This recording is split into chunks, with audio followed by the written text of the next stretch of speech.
is brought to you by Discover Card. It pays to discover. By Radio Shack. You've got questions, we've got answers. By TGI Fridays. Enjoy our sizzling chicken and cheese for just $8.99. And by Lowe's Home Improvement Warehouse. Lowe's, improving home improvement.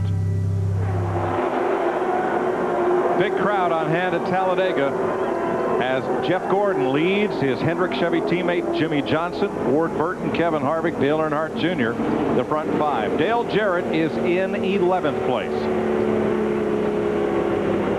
You working better up high or down low?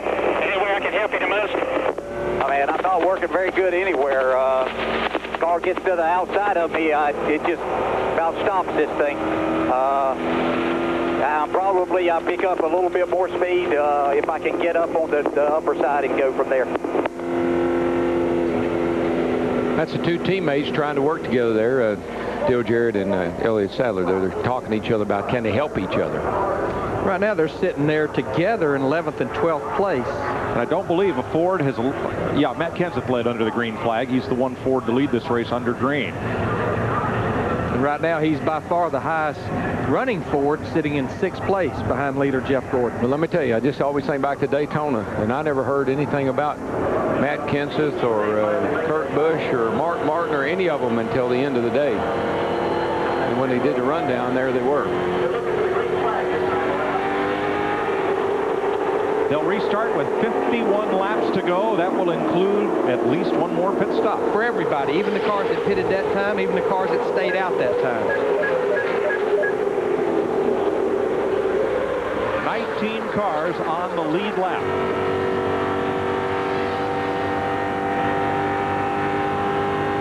One more pit stop. Dick Berggren on strategy.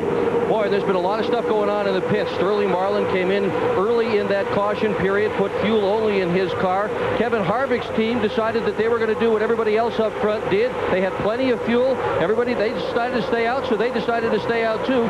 Joe Nemechek came in on the last lap before the green flag and topped off. Nemechek riding 16th now. He was 15th before he loaded that thing up with gas, Mike. And the caution, a big break, Darrell, for Tony Raines. You were right. They didn't get it full of fuel when he stopped under green. There was a little problem on the exchange between the two cans, and the car drove away with the guy holding the gas can. So. And when you only have 13.5 gallons to begin with, you have to be full every time you come to pit road. And yeah, Dick, the way I see it, the cars that stayed out that pitted on lap 126, if it stays green, when they get in, they're going to have about 9.5 gallons of fuel to make it to the end. The cars that just pitted then, about 7 gallons. That could be a couple of seconds difference in the pit stop. Yeah, I think I'd have come down that time and tried to get myself in a position so I could do as little as possible when I got to come in there under green if it does happen. Kevin Harvick up the inside by himself, trying to wrest the lead from Jeff Gordon. I mean, everybody is right up against the wall in that top lane.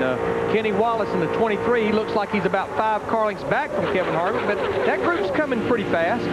Harvick's had a good run all day. He's been right there at the front, the 2 Hendrick cars, and of course there's Dale Jr. Ward Burton's had a good car all day. Matt Kenseth has. Dale Earnhardt Jr., he takes no mercy on anybody's rear bumper. I'm sure that if you asked him, he was trying to help them. I'm just not sure what he's trying to help them do. Well, still, they're 3 wide in the middle of this pack. Little has changed since the way they were racing when they dropped the green flag. See Sterling Marlin in the 40 car right there. He's leading that group. A lot of them decided to come to pit road and top off, like Dale Jarrett in 88. Falls in behind Kevin Harvick and his teammate Elliott Sadler. See, that's what's happened to you. You're going down there, you think everybody's happy. You know, everybody's lined up right behind you. Next thing, somebody dives the inside, puts you in the middle. Jeannie?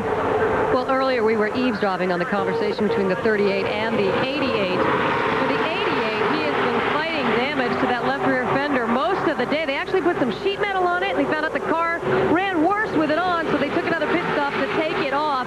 Dale Jarrett saying anytime he gets close to a car in front of him, the temperature goes up, so he needs to be in clean air. And, of course, we saw where Dale Jarrett was hit in the back by Tony Stewart in that very first wreck of the day. Seen that before. Fixed the car and it didn't run as good. It's like, I don't know what you fixed, but unfix it. Well, you get something hanging out there in the way. Now. Clear, clear. All clear, both sides. All clear.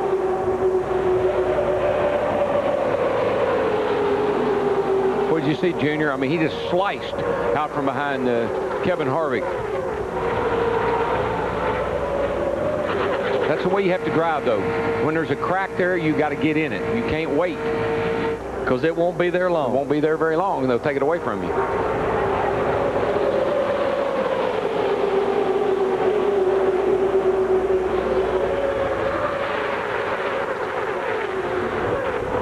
Look at Greg Biffle in the 16 car. I believe they've made the repairs to that fender. He's back up there digging again. He's in 7th position. At least the last time they came by the start-finish line, he was. Well, Dale Jr. is now beating on the back of Ward Burton over there, trying to bump him to the front. And he did. Look, see what that does? He gave him a big shot about halfway down the back, and Ward Burton took off. But so did the inside line, and now Junior has to fight with Jimmy Johnson. And Jimmy Johnson just barely, he did what he needed to do. He filled that hole before it was filled. He was caught in the middle just for a second there. 48 car. There's Ward and Junior. They're working pretty good together right now. Ward Burton trying to take the lead. Did it. Led that lap. Dale Jr. says, "Dadgummit, I gave him a push and he got the lead and left me hanging back here. Come back here." Ward Burton, who started racing late models in South Boston, Virginia, followed by his younger brother Jeff. They both moved up to the Busch Series and then to Winston Cup, where they've both seen considerable success. Well, it's good for Bill Davis. See, both these cars, he and Kenny Wallace, both up there in the top 10, and Ward leading the race. Ward won the Daytona 500, you know, so he knows how to win these restrictor plate races. And we have a long way to go, Darrell, but yeah, when you look at Bill Davis racing, Ward Burton in the 22, his teammate Kenny Wallace in the 23, 7 races this year. Between the two of them, only one top 10 finish. Junior just got up against Jeff Gordon's rear bumper and then sliced to the inside. And then just sliced right out from behind him. Wow. And got the advantage. And the thing about it, he may beat on other people's rear bumpers. When he's out like this, they can't get to him to beat on his rear bumper almost. Steve Burns. With Randy Goss, Craig Biffle's crew chief.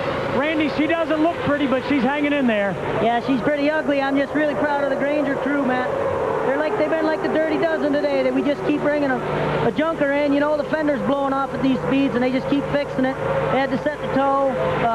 We had the right front was bent real bad in that first wreck, so just really proud of the Granger crew.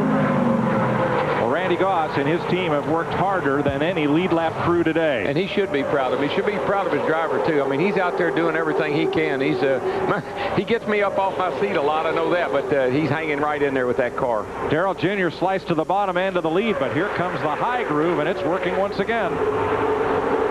Ward Burton in the 22 getting help from 2 of the Hendrick cars. The other Hendrick car, Jimmy Johnson, he is pushing Matt Kenseth in the 17 right now down the backstretch. And everybody here knows Dale Jr. is going for 4 wins in a row here. They're not going to help him do that. It's not like they want to see him do it. If anything, they want to be like the team that knocks you out of the Final 4. Last Winston Cup driver to win 4 in a row, Bill Elliott at Michigan, 1985 and 1986. Won 4 in a row. Yeah, and I mean, I look at the top 10 right now. I mean, everybody up in that top 10 other than Matt Kenseth, what they're looking for, they need a win this year. They need to win a race. Junior ekes out a bit of a lead. 0.23 seconds in the Aaron's 499.